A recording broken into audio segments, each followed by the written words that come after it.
20,000 మంది ఉన్నారా, 2 లక్షల మంది ఉన్నారా, 2 కోట్ల మంది ఉన్నారా, 12 కోట్ల మంది ఉన్నారా పక్కన పెట్టండి. ఒకసారి ఈ బేసిక్ క్యాలిక్యులేషన్ చూసుకుంటే మీకు క్లియర్గా అర్థమవుతుంది.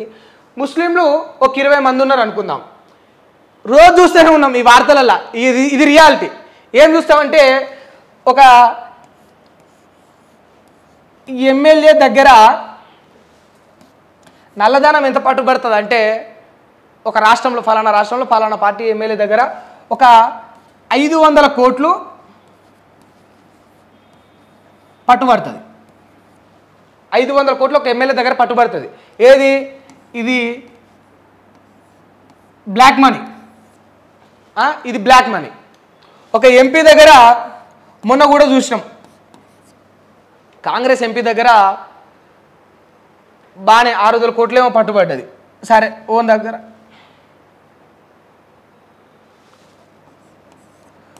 1000 కోట్లు పట్టుబడింది అనుకుందాం.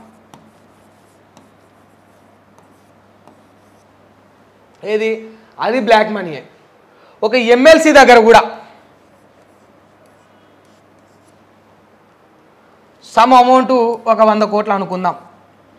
ఒక గవర్నమెంట్ ఆఫీసర్ లంచాలు తీసుకొని తప్పుడుగా వ్యవహరించి,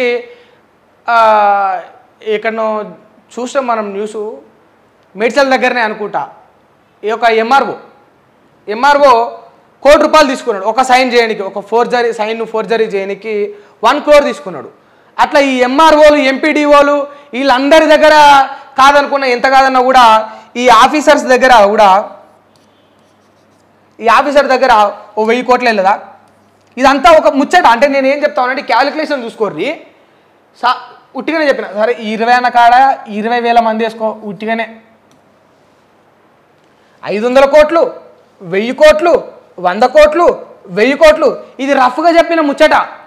ఈ యొక్క రాష్ట్రంలోనే 119 మంది ఎమ్మెల్యేలు ఉన్నారు. పక్క రాష్ట్రంలో 172 మంది ఉన్నారు, 170 మంది ఉన్నారు కాదా? ఒక్క తెలంగాణ రాష్ట్రంలో ఉన్న 119 ఎమ్మెల్యేల దగ్గర, పక్క రాష్ట్రంలో ఉన్న 170 మంది దగ్గర, ఈ దేశంలో ఉన్న అందరు ఎమ్మెల్యేల దగ్గర, అందరు ఎంపీల దగ్గర ఎన్ని కోట్ల నల్లధనం ఉంటుంది? జనాలందరికీ వాస్తవాలు తెలుసు. కాకపోతే ఎవడు సపోర్ట్ చేయడు, ఎవడు అరెస్ట్ చేయడు, ఎవడు అందరినీ లాగరు. కానీ ఒక్కొక్కరి దగ్గర 100,000 కోట్లు ఉన్నాయి. ఇక మొన్నటిగా కేసీఆర్ దగ్గర 1,00,000 కోట్లు అన్నారు. కేసీఆర్ దగ్గర ఒక 1,00,000 కోట్లు అనుకుందాం. కేసీఆర్ దగ్గర 1,00,000 కోట్లు అన్నారు, మీరే అన్నారు, ఆ కాంగ్రెస్ వాళ్ళు అన్నారు. ఇప్పుడు రేవంత్ రెడ్డి గట్టి మనిషి, ఊకుంటాడు, జర వయసులు ఉన్నాడు, ఉడుకు రక్తం, ప్రతిపక్షంలో ఉండి ఉండి ఉండి చూసి ఊకుంటాడా, ఈయన 1,00,000 కోట్లు వేసుకుంటాడు. మీకు ఇదంతా అయిపోయినాక మీకు ఒక వాస్తవం చెప్తా. ఈయన 1,00,000 కోట్లు వేసుకుంటాడు. వీళ్ళు పోయినాక ఇక బీజేపీ వాళ్ళు ఛాలెంజ్ చేస్తూ ఉన్నారు, ఊకోము మేము ఏం లేని వాళ్ళం 8 సీట్లకు వచ్చినాం, 8 సీట్లకు వచ్చిన వాళ్ళం మేము 60 సీట్లకు రావని వాళ్ళు అంటూ ఉన్నారు. రేపు పుస బండి సంజయ్, కిషన్ రెడ్డి వాళ్ళు వస్తే వాడు 1,00,000 కోట్లు వేసుకుంటాడు.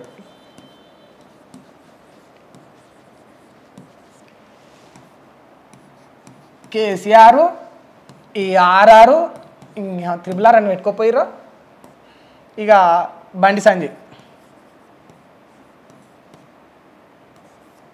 ఈయన సంజయ్ అనుకుందాం, ఫర్ ఎగ్జాంపుల్ సీఎం అయితే 3 లక్షల కోట్లు ముచ్చట. ఇది ఒక 15 ఏళ్ళల్లో నేను చెప్తాను 2-3 టర్మ్స్. ఇది 3 టర్మ్స్ కాదు, ఆల్రెడీ 1 టర్మ్ అయిపోయింది. గతంలో కేసీఆర్ గారు దోసుకునేది ఎంత అన్నారు? 1,00,000 కోట్లు అన్నారు. సరే, ఇది ఆధారాలు నిరూపించబడలేకపోవచ్చు, కానీ ఇక దోసుకున్నారా, తిన్నరా లేదా అనేది జనాలకు అర్థమవుతుంది. వీళ్ళు ఏం చేసిండ్రు? ఇప్పుడు ఈయన ఇంకొక 4 ఏళ్ళని ఇదంతా కొట్టేస్తాడు, మంచిగా కొల్లగొట్టేస్తాడు, ప్రజల సొమ్ము కదా. భవిష్యత్తులో వస్తే వీళ్ళు కొల్లగొట్టేస్తారు. కొల్లగొట్టే సొమ్ము లక్షల కోట్లలో ఉంటుంది. ఒక్కడొక్కడు 100,000 కోట్లు బ్లాక్ మనీని కూడా కట్టుకుంటూ ఉంటారు. కానీ ఒక ముస్లిం, ఒక హిందూ, ఒక క్రైస్తవుడు, ఒక మాదిగ, ఒక మాల, ఒక రెడ్డి, ఒక గౌడు, ఒక కురుమ, ఇట్లా ఎన్ని కుల మతాల్లో ఉన్న సామాన్యులు మాత్రం చూడండి, ఒక 25,000 ఉద్యోగం కోసం, ఒక 25,000 ఉద్యోగం కోసం, ఒక 25,000 ఉద్యోగం కోసం ఒక యువకుడు 20-25 సంవత్సరాలు చదవాలి. 20-25 సంవత్సరాలు చదవాలి. చదివి ఫీజులు కట్టి స్కూళ్ళల్లో చదివి ప్రతిరోజు పొద్దున పోయి సాయంత్రం వచ్చి హోంవర్క్ చేసుకొని ట్యూషన్ ఫీ కట్టి బుక్కులు కొని ఇక తిరిగికి ప్లేట్ కొని బల్పాలు కొని ఆ పలకలు కొని చిన్నప్పుడైతే ఏడ్చేది. అంటే ఇది జోక్గా కామెడీగా ఉంటుంది కొందరికి, కానీ రియాలిటీ ఏంటంటే ఎంత మధ్యతరగతితనంలో ఎంత పేదరికంలో బతికిన మన అందరం అంటే చాలామంది వచ్చి రాస్తాయి నుంచే 1వ తరగతో 2వ తరగతో 3వ తరగతో 5వ తరగతో చదివే టైంలో ఒక పలక కోనేయమని ఏడ్చేది. ఒక 10 రూపాయల పలక కోనేయమని ఏడ్చేది. 10 రూపాయల పలక కోనేయమని ఏడ్చేది. నీ అమ్మ మనం ఓట్లేసి ఎన్నుకున్నాడేమో లక్షల కోట్లు కొట్టుకోబోతున్నాడు ఉట్టిగానే. మళ్ళీ మీదికెంచెలు రుబాబు నీకేమైనా తక్కువ చేస్తాను నేను అని ఒకడు, నేను తొక్కుకుంటే సీఎం అయినా ఇంకోడు, నేను వచ్చినాక వసూలు చేస్తా ఒక్కొక్కరి దగ్గర నుంచి జైల్లో పెడతాను ఇంకోడు.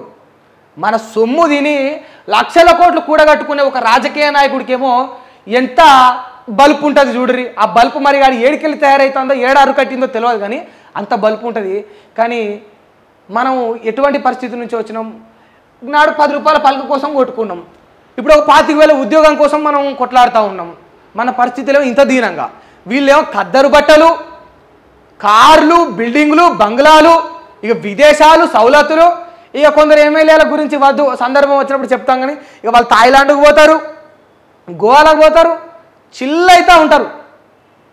మనమేమో 10 కిలోమీటర్లు పోనీకి బండ్ల పెట్రోల్కు కూడా 1/2 లీటర్ పెట్రోల్ కూడా ఒక 25 యువకుడు ఓ 50 రూపాయల పెట్రోల్ గురించి వెళ్ళి అన్నకో అక్కకో ఫోన్ చేసి ఒక 50 ఉంటే ఫోన్పే చేయక్క, ఓ 50 ఉంటే ఫోన్పే చేయన్న, పెట్రోల్ అయిపోయింది బంక్ కాడ ఉన్నా అని అడుక్కునే పరిస్థితి ఒక సామాన్యుడు యువకుడికి ఉన్నది. వీడేమో కోటాను కోట్లు వేసుకొని పోతాడు. రైడింగ్లలో నిజంగా ఈ సిబిఐ వాళ్ళు వీళ్ళు రైడ్ చేస్తూ ఉంటే 100 కోట్లు దొరుకుతూ ఉన్నాయి. నీ అమ్మ దొరికిన డబ్బులు అంతా తీసుకుపోయి మీరు కోర్టు అని, ఆ ప్రొసీజర్ అని, అదని ఇదని, చట్టం అని, న్యాయ వ్యవస్థలని అంత డబ్బు జనాలు దోసుకున్నోడికి ఉరిశిక్ష వేయాలి ఈ దేశంలో. ఏమంటే డబ్బులు దొరికితే నన్ను ఎవడు ఏం బీకలేడు, మహా అయితే నేను కోర్టులో తేల్చుకుంటా, హైకోర్టులో తేల్చుకుంటా, నా వెనుక పొలిటీషియన్స్ ఉన్నా అన్న అహంకారంతో ఎవడు పడితే వాడు రాజకీయంలోకి వచ్చి కోటాను కోట్ల డబ్బులు దోసుకుంటా ఉన్నారు. కాదా? జనాల సొమ్ము 10 రూపాయలు దొరికినా 100 రూపాయలు దొరికినా కూడా ఉరిశిక్ష చేయరు. సిగ్గు శరం వచ్చి అమ్మ జనాల సొమ్ము తినాలంటే ఒక్కొక్కడికి ప్రతిరోజు చెప్తా ఉన్నారు కింద డప్పులు కొడతాయి. అంటే మీరు ఆలోచించాలా, 1,00,000 కోట్ల స్కాము, 96,000 కోట్ల పెట్టుబడులు కాళేశ్వరం మీద, ఇప్పుడు వీళ్ళు వచ్చినాక 6 గ్యారెంటీలని, అదని ఇదని, ఇక బంగారు కుండలు ఎండి కుండలని ముచ్చట్లు వీళ్ళు, కేంద్రంలో ఆదానీలు అంబానీలు ఎదుగుతూ ఉన్నారు. మరి పేదోడు మాత్రం పేదరికంలో గుడిసెలలో పండుకొని పందుల పక్కన పండుకొని అటువంటి వ్యవస్థలో ఈ భారతదేశం ఇంకా ఉన్నది. ఇవన్నీ జరుగుతూ ఉన్నాయి దేశంలో. మరి మనం కట్టే పన్నులు డబ్బులంతా ఏడికిపోతా ఉన్నాయి. ఆలోచించాలి ఒక్కసారి కూడా. అంటే ఇదంతా తతంగం చెప్పినా మరి వీడు దోసుకున్నాడు, వీడు దోసుకుంటుండు, వీడు దోసుకుంటాడు, వచ్చినాక వీడు ఇప్పుడు దోసుకుంటా ఉన్నాడు కేంద్రంలో అని ఇన్ని మాటలు చెప్తా ఉన్నావు సింహాద్రి. మరి ఎట్లా మార్పు జరుగుతుందంటే నీలో చైతన్యం వచ్చినప్పుడు మార్పు జరుగుతుంది. నువ్వు రాజకీయంలోకి వచ్చినప్పుడు మార్పు జరుగుతుంది. నీకు దోచుకోవాలా, తినాలా, వ్యక్తిగతంగా ఎదగాలన్న ఇంటెన్షన్ ఎవరికైతే ఉండదో వాడు రావాలా రాజకీయంలోకి. టికెట్ ఇవ్వకపోతే నేను పార్టీ మారుతా, మంచి చేయకపోతే నేను ఎలగొడతా, నాకు నచ్చిన పని నేను చూసుకుంటా అని అనుకుంటాడు. విలాసవంతమైన జీవితాలు అనుభవిస్తాననే భావనలో ఉండే రాజకీయ నాయకుడు వల్ల ఈ దేశానికి ఏం అరుగుతుందన్న? 3 రూపాయలకు, 30 రూపాయలకు, 300లకు మనం వాళ్ళు కాలు పట్టుకోవాలి. నిజంగా మంచి ఉన్న నాయకులను గెలిపించుకోవాలి. డబ్బులు దోచుకోనేమో ఓడగొడతా ఉన్నారు, 2 చోట్ల నిలబడ్డే ఓడగొడతా ఉన్నారు. ఇక సరే అలయన్సా గిలయన్సా పక్కన పెడితే ఆయనే కోట్ల డబ్బులు పంచి పెడతా ఉన్నాడు పవన్ కళ్యాణ్ గారు. అసలు వ్యక్తిని 2 చోట్ల ఓడగొట్టిరు. గిదే కదా బుద్ధి తక్కువతనం అంటే, గిదే. ఇకేమనంటే మళ్ళీ డైలాగులు, సినిమాలు వేరు, రాజకీయాలు వేరు, అది వేరు ఇది వేరు. వీళ్ళేం తాతలు ముత్తాతల నుంచి వెళ్ళి ఒకటి తర్వాత ఒకటి వారసత్వం రాజకీయంలో కొనసాగి వీళ్ళేమైనా పీకినరా? వీళ్ళేమైనా పీకినరా అంటున్నా? వీళ్ళేమైనా ఎలగబెట్టినరా?